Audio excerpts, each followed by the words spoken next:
The knock came at 2:17 station time. Not a polite knock. Not hesitant. 3 precise taps against my cabin door aboard the Deep Space Research Station Argosy Array. I was half asleep, staring at schematics projected above my bed, a failing power relay that had refused to cooperate for 12 straight hours. The station orbited the red dwarf system designated Helios 9, far beyond the comfortable patrol zones of Earth's unified fleet. Out here, space wasn't empty. It was watching. The knock came again. I checked the internal monitor beside my door and froze. The woman standing outside my cabin was not human. Her skin shimmered faintly in the low corridor lighting, not metallic, but iridescent, like oil on water. Long silver-white hair flowed weightlessly around her shoulders as though gravity obeyed her only loosely. Her eyes were an unsettling shade of luminous blue, and she was smiling. I opened the door halfway. "You're in the wrong room," I said automatically. Her gaze swept over me, assessing. "Calm." Amused. "I know," she replied. Then she stepped inside. There are moments in life when your brain splits into two voices. One says, "This is dangerous." The other says, "This is interesting." I closed the door slowly behind her. The Argosy Array housed over 200 personnel, scientists, engineers, diplomats. The station had recently become neutral ground for first contact negotiations with the Lyrith Dominion, a technologically advanced alien civilization whose ships had appeared at the edges of human space 2 years prior. They weren't hostile. They weren't friendly. They were curious. Like her. "You can't just walk into a restricted crew cabin," I said carefully. She turned, studying the walls, the ceiling, the humble human decor of a man who'd been living in orbit too long. "You are Marcus Hale," she said. "Not a question." "Yes." "I wish to speak with you. There are official channels." "Yes." Silence. "You didn't use them?" "No." She stopped in front of my desk, where a holographic projection of Helios 9 rotated slowly. "You told the council that humans do not fear the unknown," she said. I stiffened. She had been watching the diplomatic sessions. "I said humans explore it," I corrected. Her smile widened slightly. "That is not the same. Depends on the human." She tilted her head.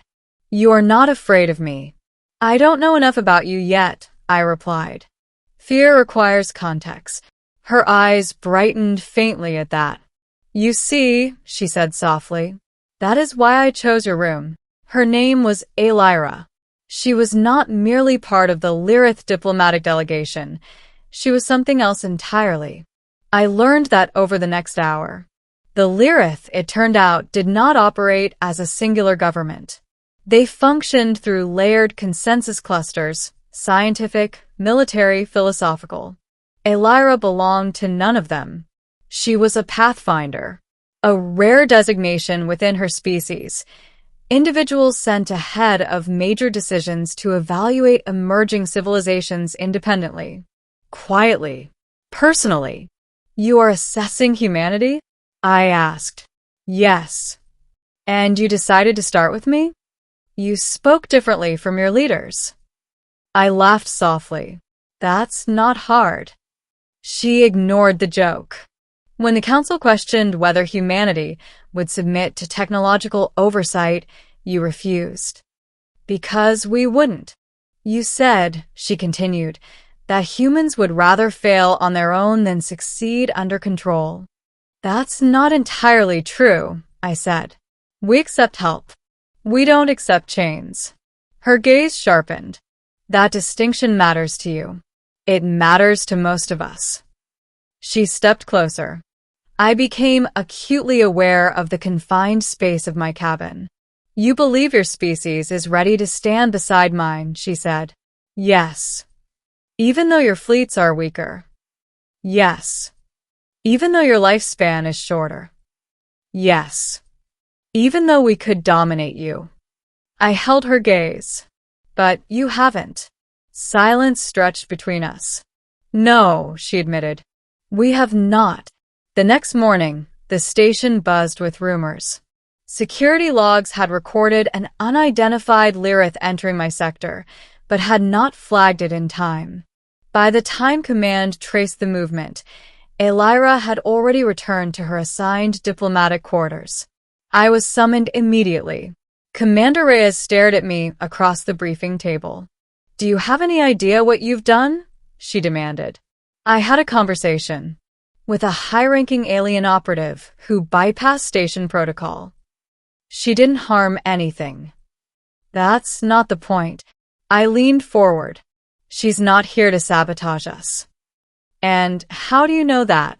Because she came alone. Reyes narrowed her eyes. That makes it worse. No, I said quietly. It means she's not afraid. Over the next week, Aelyra continued to appear at irregular hours. Always unannounced. Always in my cabin. Each time, I'd say the same thing. You're in the wrong room. And each time, she would reply, I chose this one. We talked about everything. Human history. Lyrith expansion. War. Art. Fear. Hope. I learned that the Lyrith did not experience emotion the way humans did.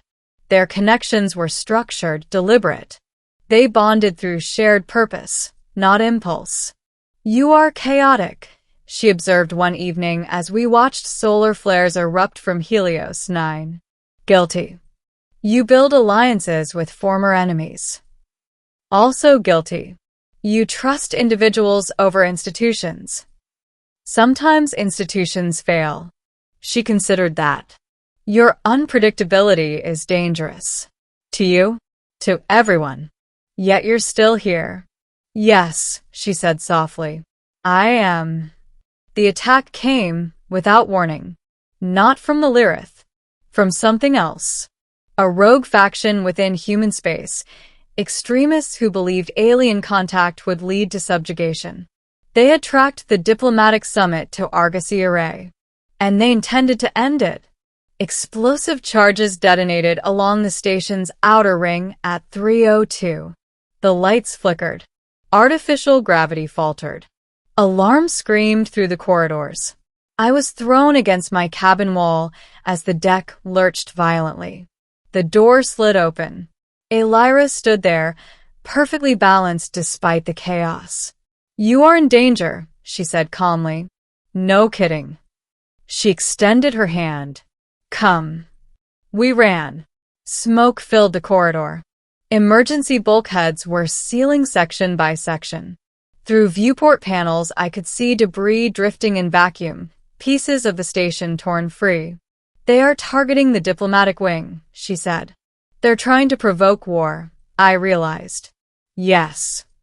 We reached a junction where two armed insurgents were forcing entry into a sealed control room. They turned when they saw us. Step away, one shouted. I froze. Aelyra didn't. Her movement was almost imperceptible, a flicker of silver light.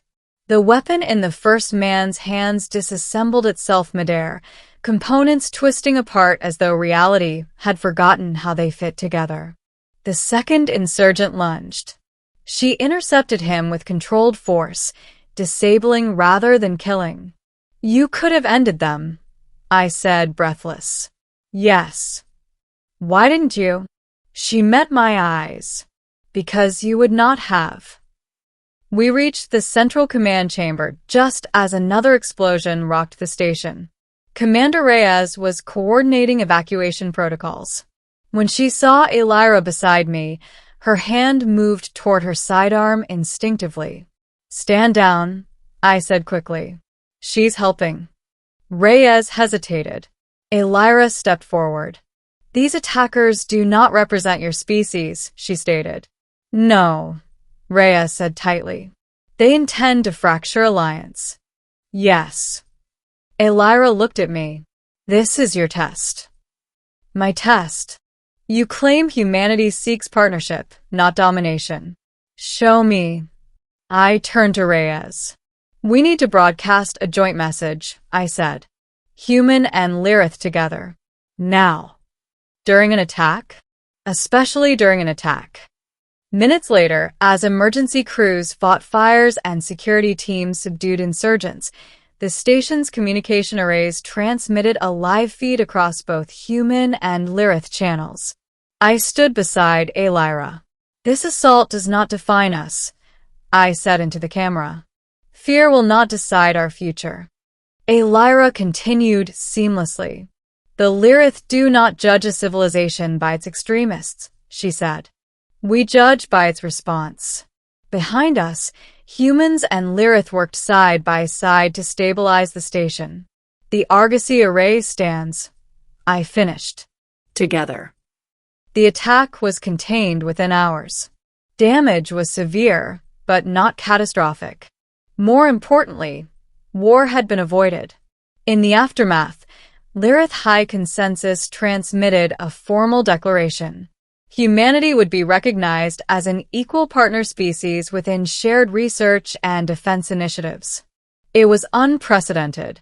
Back in my cabin, now repaired but still bearing faint scorch marks, I watched Helios 9 rise again beyond the viewport. A soft knock sounded at the door. I smiled before opening it. You're in the wrong room, I said. Aelyra stepped inside. I know. She stood closer than usual. The consensus has concluded my evaluation, she said. And they believe humanity is unstable. That's fair. They believe you are impulsive. Also fair. They believe alliance carries risk. It does. She reached out, brushing her fingers lightly against mine, a gesture she had learned from us. I recommended it anyway. Why? Her luminous eyes held mine. Because you do not fear strength. You do not submit to it. You meet it. And that impressed you? Yes. A pause. Is this goodbye? I asked. No. Her smile returned, softer now, less analytical. I chose this room, she said quietly, and I do not regret the choice. Outside, the red dwarf flared again, casting the cabin in crimson light. For the first time since first contact, humanity was not standing on the edge of something unknown alone. We had not begged. We had not bowed. We had not struck first. We had simply stood our ground. And sometimes that was enough. As Aelyra remained beside me, watching the stars burn beyond the glass, I understood something profoundly human. The unknown does not always enter your life as a threat. Sometimes it knocks. And when you open the door, it smiles and says, I know,